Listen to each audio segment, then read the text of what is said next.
Bismillahirrahmanirrahim. Assalamualaikum warahmatullahi wabarakatuh. Waalaikumsalam warahmatullahi wabarakatuh. Apa kabar hari ini? Baik. Alhamdulillah.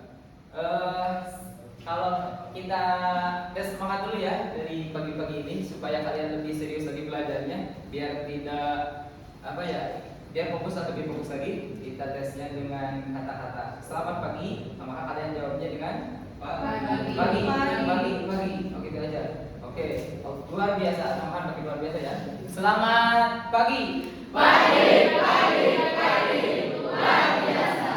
Oke, kelihatannya masih semangat sekali.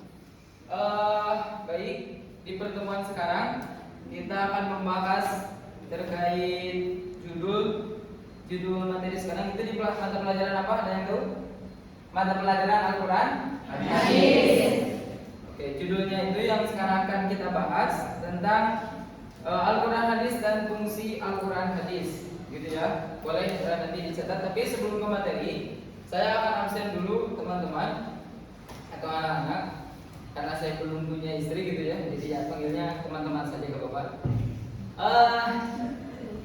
Baik, kita langsung absen saja dulu ya. Sini ada Adi Mulyadi, Ahmad Sirojudin, Alia Hidayah, Amri, Bunga Maina Sari. Oke. Terima kasih. Dulu ya. Mungkin yang tidak hadir nanti diingatkan kembali supaya di minggu pertemuan selanjutnya bisa hadir. Oke, baik. Sekarang kita masuk ke mata pelajaran apa tadi? Al-Quran. Sebelumnya di minggu kemarin kita juga sudah membahas terkait di pertemuan pertama, karena ini semester 2 ya. Di semester 2 di minggu kemarin kan pertemuan pertama gak belajar tapi menjelaskan subjudul yang sama, yaitu membahas tentang Al-Quran dan Hadis. Masih ingat gak? Terkait pengertian daripada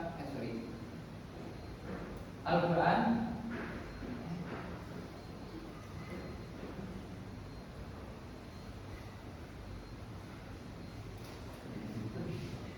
Apa itu pengertian Al-Quran secara bahasanya?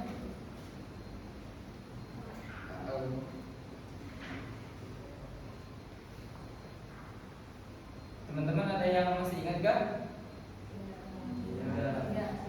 Tidak, Pak. Tidak? Oke.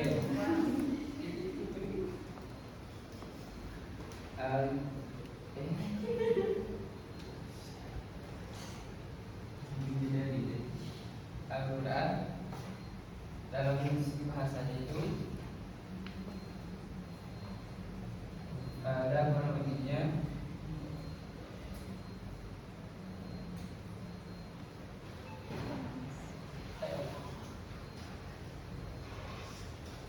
Berasal dari bahasa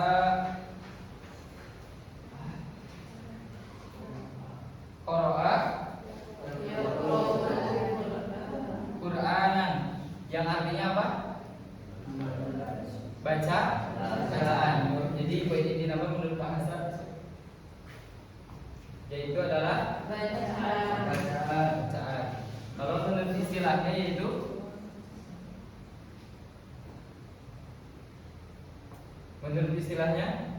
ada yang tahu? Tadi kan menurut bahasanya Al-Quran itu adalah bacaan. Kalau menurut istilahnya yaitu firman Allah yang diturunkan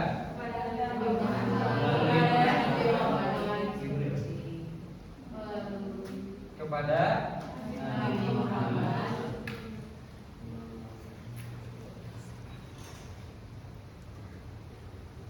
melalui malaikat Jibril. Ada yang tahu kan seberapa lama Al-Quran diturunkan itu? Apakah langsung langsung sehari gitu? Satu saat? Oh, berapa lama itu teh? 22 hari. Oh, kebalik. 22 tahun 2 bulan 22 hari. Itu kurang lebihnya turunnya Al-Quran. Jadi nggak langsungnya Al-Quran itu turun, nggak langsung semuanya dalam satu hari atau dalam satu waktu. Nggak seperti kita ngirim WA langsung di search aja semuanya. Tapi ada tahapan-tahapan sesuai kebutuhan pada zaman Rasul gitu ya, sesuai kejadiannya gitu kan. Nah maka Al-Quran itu diturunkannya itu oleh Allah kepada Nabi Muhammad sebagai apa? Ada yang tahu nggak ini Al-Quran itu sebagai gunanya itu untuk apa? Pedoman Hidup. Nah, pedoman hidup. Ini teman-teman, kalau ini Al-Quran ini sebagai pedoman hidup, maka udah jelas tidak ada pedoman yang lain yang cocok untuk hidup ini. Ini semua teman-teman adik-adik semuanya Islam kan?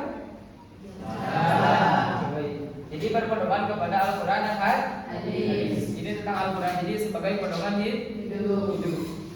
Ya, supaya kita mengetahui daripada isi Al-Quran, maka Allah menurunkan ayat pertama yaitu surat Al-Alaq ayat berapa? 1 sampai 5. Teman-teman ada yang ayat pertamanya coba ada yang tahu? Boleh acungkan tangan? Boleh. Gimana ayat pertamanya? Jena? Itu ayat pertama. Kalau secara maknanya ada yang tahu artinya? Tahu juga boleh ngajarkan artinya apa? Yang lainnya tahu? Oke, nanti kita. Pokoknya di sana ada kata ikro, maka bacalah. Nah teman-teman supaya bisa mengetahui daripada isi Al-Quran maka harus dibaca. Supaya apa? Supaya kita ini nyambung kepada sebagai pedoman hidup. Nah sekarang kalau tidak dibaca ini Quran didiamkan saja gitu, apakah bisa jadi pedoman hidup? Secara imajinasi ya gitu. Tapi kan nggak bisa, maka harus dibaca.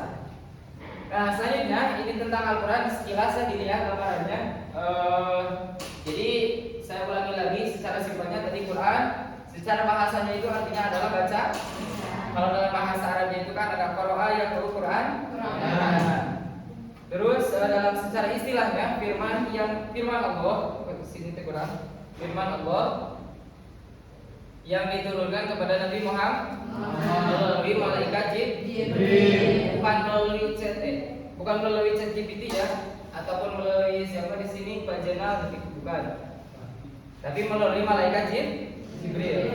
Sebagai gunanya untuk apa? Yaitu untuk pedoman hidup. Itulah tentang Al-Quran yang sekilas di minggu kemarin juga sudah dibahas. Tapi sekarang kita ke Al-Quran, sekarang ke materi keduanya itu tentang hadis. Teman-teman, sebelumnya pernah mendengar kata hadis? Pernah? Apa itu artinya hadis itu apa? Perkataan, perbuatan, perilaku. Berarti kita singkat dengan 3P. Sini Ahmad, coba ulangi lagi 3P ini apa? Ya Ahmad.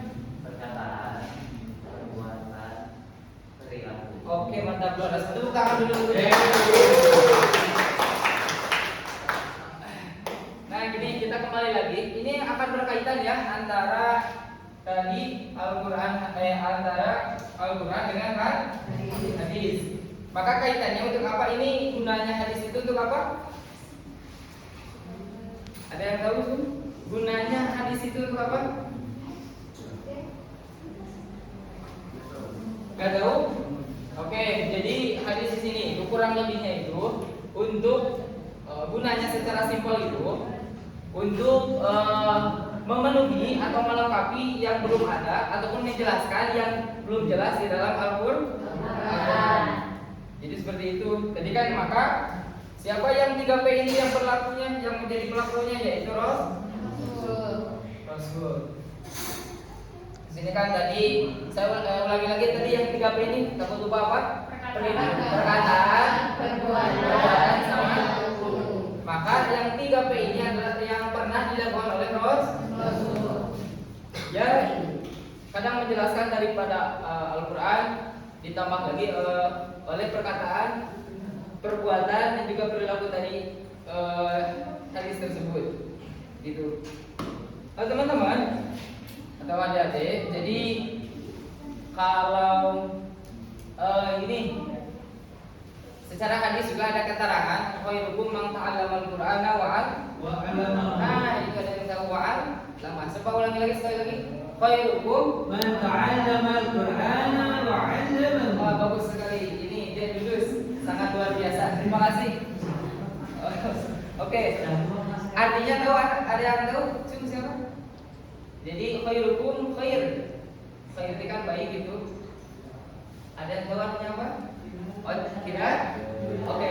Kurang lebihnya hadis tersebut artinya itu adalah sebaik-baiknya manusia adalah yang membaca Al-Quran dan mengamalnya, supaya kita menjadi orang yang apa dalam kategori baik, maka kita harus sering membaca Al-Quran dan makna ya kayak lagu apa itu ya? Lagu maknanya ada yang tahu? Oh, gitu. Maka baca Quran yang maknanya gitu. Ya supaya apa? Yang sekarang teman-teman kita kembali lagi ke sini. Kalau kita baca Quran doang, kita kan di sini orang Indonesia semuanya nggak bisa langsung ngerti. Kalau kita baca bahasa Arab, Iqra bismi rabbikal ladzi khalaq, tadi kan gitu.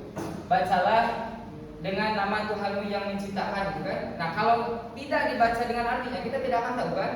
Maka perlu kita memahami Al-Quran itu tadi tambahannya dengan hadis, maka kita juga baca Quran harus dengan artinya. Supaya apa? Supaya kita ya paham itu Quran sebagai pedoman hidup. Yang ujung-ujungnya kalau melihat daripada tadi hadis yang khairukum man ta'allama al-Qur'ana wa 'allama, itu sebaik-baik manusia adalah yang membaca atau belajar Al-Quran dan mengamalkannya gitu. Maka teman-teman harus membaca Al-Quran itu dengan artinya. Kalau lebih jauhnya lagi ya tentang selain daripada artinya apa? Ada juga tafsirnya, bagus sekali. Kalian ini kelas 7 MTS tapi ulang luar biasa. Udah paham? Oh, yang minggu kemarin ya sudah dibahas sedikit. Oke, ini bisa dipahami? Ada gambaran? Tadi secara simpelnya apa manfaatnya mempelajari Al-Quran? Sebagai pedoman hidup. Ya ujungnya untuk menjadi orang yang baik. Tadi hadis, pengertiannya hadis ulang lagi apa? Berlaku siapa? Yang Rasul itu kan sebagai suri tauladan buat kita. Maka kita harus meniru daripada tadi 3P ini kepada Rasul. Ada lagi kalau di keterangan kan innama buistu liutami apa? Ada yang tahu? Innama buistu liutami makarim al-akhlaq. Itu bagus sekali. Saya sedikit lupa karena mungkin udah tua juga. Iya. Iya gitu. Intinya apa? Oh, kata intinya apa? Diturunkannya Rasul ke bumi itu untuk memperbaiki akhlak. Jadi teman-teman kalau ingin baik akhlaknya maka harus niru Rasul. Bukan kalau di pemain bola itu Cristiano Ronaldo, ya bukan di sana gitu ya. Ataupun kalau di Persib siapa ya? Ciro. Itu kan pasti semangat dan tahu kalau ke main bola. Tapi kalau ditanya tadi tentang ini kisah-kisah Rasul ya gitulah.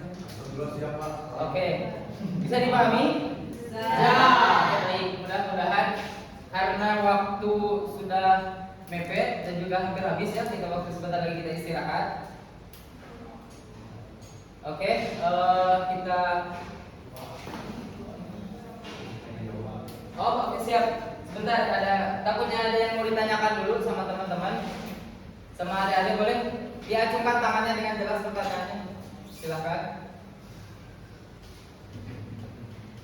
Boleh? Ada yang mau bertanya boleh acungkan kaki dulu. Jangan kaki, gak susah. Acungkan tangan saja.